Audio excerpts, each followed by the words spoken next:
સરસ મજાના વડાપાઉં અને સાથે સરસ મજાની ચટણી કોમલબેન તરફથી આપવામાં આવે છે એમના હસબન્ડ નીતિનભાઈના શ્રાદ્ધ નિમિત્તે.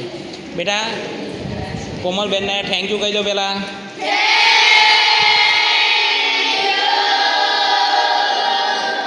તો આજના વડાપાઉં એમના હસબન્ડ નીતિનભાઈના શ્રાદ્ધ નિમિત્તે તમને આપવામાં આવે છે. તો નીતિનભાઈ માટે ભગવાનને સરસ મજાની પ્રાર્થના કરો કે એમની પુણ્ય આત્માને પરમાત્મા શાંતિ અર્પણ કરે અને સહપરિવારને માતાજી સુખી રાખે એવી સરસ મજાની ભગવાનને પ્રાર્થના કરો.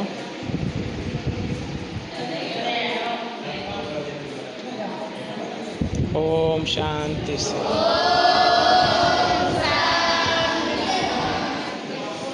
લેવડો ભગવાનનું નામ લઈને ખાવાનું ચાલુ કરી દો.